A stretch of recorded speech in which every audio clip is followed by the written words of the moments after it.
नमस्कार. प्लासेंटा प्रिव्हिया किंवा वार खाली असणे आणि गरोदरपण याच्याविषयी चर्चा आपण या व्हिडिओमध्ये करणार आहोत. बऱ्याच वेळेला बऱ्याच प्रेग्नन्सी मध्ये किंवा प्रमाण जरी कमी असलं तरी काही प्रेग्नन्सीमध्ये बाळाची वार जी आहे ती खालच्या बाजूला सरकलेली आहे किंवा खालच्या बाजूला आहे अशा पद्धतीने जेव्हा डॉक्टर सांगतात त्यावेळेला तो प्रकार म्हणजे नक्की काय असतो आणि यावेळेला आपल्याला कोणती काळजी घ्यायला पाहिजे याच्याविषयीची चर्चा आपण थोडक्यात करूया. आता प्लासेंटा प्रिव्हिया याचा अर्थ असा आहे की आपली जी बाळाची वार आहे ती नॉर्मली पिशवीचे समजा आपण जर दोन भाग केले की वरचा भाग आणि खालचा भाग, तर मोस्टली जे वार आहे ती वरच्या भागामध्ये सिच्युएटेड असते किंवा वरच्या भागामध्ये असते. पण काही काही वेळेला काही प्रेग्नन्सीमध्ये ती वार खालच्या भागामध्ये सुद्धा सरकते. म्हणजे त्याचे 4 प्रकार आहेत, ज्याच्यामध्ये आम्ही असं म्हणतो की पहिला प्रकारामध्ये वार जी आहे ती पिशवीच्या तोंडाच्या 1-2.5 सेंटीमीटरच्या आसपास असते. दुसऱ्या प्रकारामध्ये ती अजून थोडी खाली सरकते, ते आपण असं म्हणू की पिशवीच्या तोंडाला टच करते.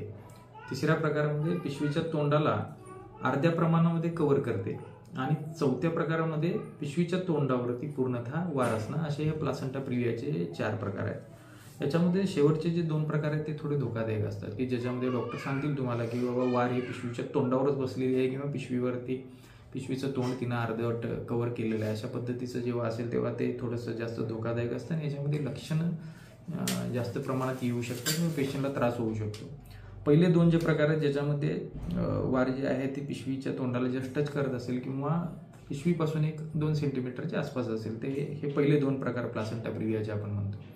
आता हे वार खाली असणे याच्यामुळे पेशंटला काय त्रास होतो, तर बऱ्याच वेळेला ही वार खाली आणि खालच्या भागामध्ये असल्या कारणानं पूर्ण प्रेग्नन्सीमध्ये काही काही वेळेला पेशंटला अंगावरून एकदम लाल भडक रक्त जाणं हा त्रास होऊ शकतो किंवा त्याच्यामुळं प्रसंगी प्रेग्नन्सी खाली होण्याची पण धोका असतो आणि रक्तस्राव जास्त प्रमाणात होत असल्या कारणानं आईच्या जीवाला देखील धोका असतो. त्यामुळे अशा वेळेला डॉक्टर्स सजेस्ट करतात की बाबा प्लासेंटा प्रिव्हिया किंवा ज्यांची वार पिशवीच्या खालच्या भागामध्ये सरकलेली आहे त्या लोकांनी काही गोष्टी अवॉइड केल्या पाहिजे, ज्याच्यामध्ये असं आम्ही म्हणतो की ट्रॅव्हलिंग जे आहे किंवा प्रवास लांबचा करणं हे टाळलं पाहिजे. त्याच्याबरोबर कुठलंही अवजड काम तिनं नाही करायला हवं. उदाहरणार्थ जिना जास्त प्रमाणात चढउतर करणं किंवा एखाद्या ठिकाणी बसून बाथरूममध्ये भांडी धुणं अशा पद्धतीच्या कुठल्याही गोष्टी तिनं करता कामा नये. त्याचबरोबर शारीरिक संबंध ठेवणं हे देखील धोकादायक असतं, कारण त्यामुळे वाऱ्याला जरा जरी धक्का लागला तर वाऱ्याचा जो खालचा भागामध्ये चिकटलेला भाग आहे तो सेपरेट होऊन ब्लिडिंग होण्याची शक्यता असते आणि हे ब्लिडिंग हे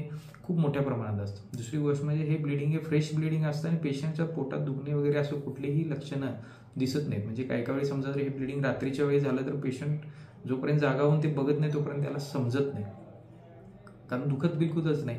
आणि हे ब्लिडिंग इतक्या मोठ्या प्रमाणात असतं की अक्षरशः पूर्ण कपडे पेशंटचे भिजू शकतात किंवा पेशंटला रक्त चढवण्याची देखील गरज पडू शकते.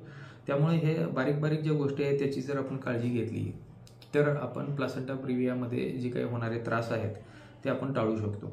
त्यामुळेच प्लासेंटा प्रिव्हिया किंवा वार खाली असलेल्या स्त्रियांनी आता सांगितलं त्याबद्दल कुठल्या पद्धतीची दगदग करता कामा नये, जास्त अवजड कामं करू नयेत, गाडीचा प्रवास किंवा दूरचा कोणताही प्रवास करू नये किंवा पहिल्या 3 महिन्यामध्ये शेवटच्या 2 महिन्यामध्ये संबंध बिलकुल ठेवू नये. आता काही वेळेला हे पहिले 2 जे प्रकार आहेत ज्याच्यामध्ये बाबा वार खालच्या बाजूला आहे पण पिशवीच्या तोंडापासून 2 सेंटीमीटरच्या एरियामध्ये आहे किंवा पिशवीच्या तोंडाला जस्ट टच होते, तर जसं जसं प्रेग्नन्सी ॲडव्हान्स होत जाईल तसं तसं पुढच्या सोनोग्राफीमध्ये आम्ही असं पाहत राहतो की ही वार वरती सरकते का, कारण जशी ही वार मोठी होईल तेव्हा ती वरती ओढली जाते.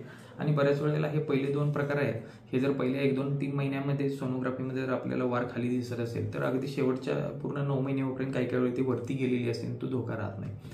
पण काही वेळेला दुसऱ्या आणि तिसरा आणि चौथा प्रकार जो आपण म्हटलं की ज्याच्यामध्ये वार तोंडावर अर्ध्या प्रमाणात असणं किंवा पूर्णतः असणं, ह्याच्यामध्ये बऱ्याच वेळेला वार वरती जाण्याची शक्यता ही खूप कमी असते.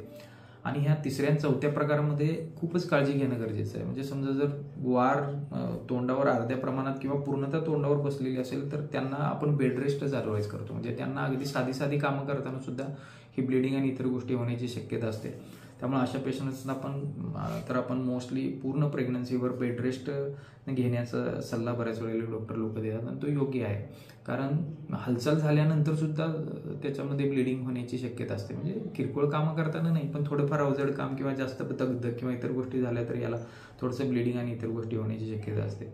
त्यामुळे ज्यांची वार अशी खालच्या भागामध्ये आहे असं जर डॉक्टरनी सांगितलं असेल सोनोग्राफी पाहून, तर डॉक्टरनी जे काही सांगितलेलं असेल त्या गोष्टी फॉलो केल्या पाहिजे. त्याच्याबरोबर डॉक्टर्स काही मेडिसिनही देतात जेणेकरून बाबा पिशवी आकुंचन पाहू नये, वार वेगळी होऊ नये किंवा ब्लिडिंग होऊ नये यासाठी म्हणून. तर ते मेडिसिन जर आपण वेळेवर घेतलं आणि जर डॉक्टरनी सांगितलेले जे काही सल्ले असतील की बाबा उजड काम न करणं किंवा दगदग न करणं हे जर आपण पाळलं तर प्लासेंटा प्रिव्हियामध्ये जो काही गरोदरपणामध्ये होणारा त्रास आहे तो आपण टाळू शकतो. बऱ्याच वेळेला तिसऱ्या आणि चौथ्या वेळेला जे प्लासेंटा प्रिव्हिया आहे त्याच्यामध्ये मोस्टली सिझेरियन सेक्शन लागण्याची शक्यता असते, कारण वारी तोंडावरच असल्या कारणानं बाळ खाली सरकणं किंवा काढणं हे खूप धोकादायक असतं. त्याचबरोबर डिलिव्हरी झाल्यानंतर किंवा सीझर झाल्यानंतर सुद्धा वार खालच्या बाजूला असते त्यावेळेला ब्लिडिंग जास्त प्रमाणात होण्याची शक्यता असते. वार निघाल्यानंतर सुद्धा पिशवीचा खालचा भाग आहे तो वरचा भाग ज्या पद्धतीनं चांगल्या प्रमाणे आकुंचन पावतो तसा खालचा भाग पावत नाही आणि त्यामुळं PPH किंवा पोस्टपार्टम हेमरेज म्हणतो आपण त्याची शक्यता देखील या प्लासेंटा प्रिव्हियामध्ये जास्त असते. त्यामुळे प्लासेंटा प्रिव्हिया असणाऱ्या पेशंटची डिलिव्हरी ही टर्शियरी केअर सेंटरमध्येच करणं योग्य राहील, कारण त्यांना रक्ताची गरज पडू शकते, त्यांना जास्त प्रमाणामध्ये त्रास झाला तर ICU मध्ये ठेवण्याची गरज पडू शकते आणि त्यामुळे ह्या गोष्टींची काळजी आपण घेतलीच तर आपण प्लासेंटा प्रिव्हियाचं गरोदरपण हे आपण चांगल्या पद्धतीने पार पडू शकतो. नमस्कार.